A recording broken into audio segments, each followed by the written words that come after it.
voting out. Well, I'm joined here in Manchester Town Hall by Paul Nuttall, Deputy UKIP leader and of course MEP as well.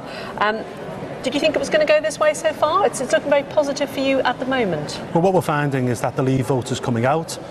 We've seen this in the North East up to now. We've also seen it in bellwether seats like Swindon, for example, and Swansea's just voted. But let's put this in perspective. For one side to win, roughly going to need around 16 million votes. The Leave campaign have just gone through the million, so there's a long way to go yet. UKIP cancelled its party though, didn't they? Why did you do that? Did we? Apparently so. That was meant to be. I wasn't invited. No, I'm up here anyway. That must have been in London. If the nation does vote Remain at the end of the day, where does that leave UKIP? Oh, well, look, firstly, I'm not confident that they're going to vote to Remain. I think hopefully we'll vote to Leave. But, you know, win or lose this referendum, UKIP is in a very, very good position. You know, if we win the referendum, then UKIP should get the plaudits, because if it wasn't for the hard work of our members, then we wouldn't have got this referendum in the first place. And let's not forget, Cameron never wanted to give this. He was forced into doing so by UKIP. You know, if we lose, and it is only going to be very tight, the SNP have done quite well out of losing a tight referendum.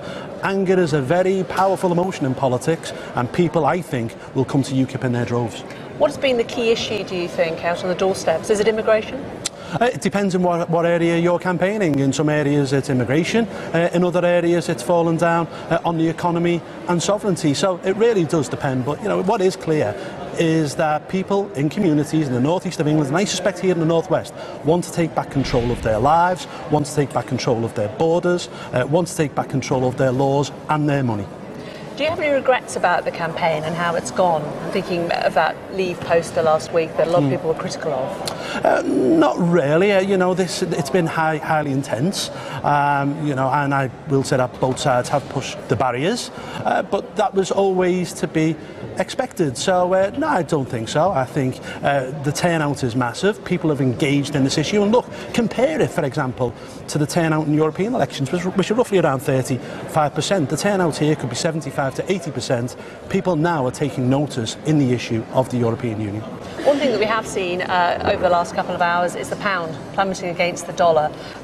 This was something that a lot of Vote Remain people had said. If we do vote to Leave, it could potentially create an economic catastrophe. Do you think that is going to happen? No, I don't think so. I don't think so at all. That's Project Fear on turbo. We've heard it from the Chancellor all the way through. Look, if the pound plummets, it will only be for a short period of time. It will recover, and then we will move on, and Britain will be able to sign its own trade deals again, right across the world. I believe our economy will boom as a result of Britain leaving the European Union, and there will be more jobs. Okay, Paul Nuttall, good to talk to you. Thanks very much. Well,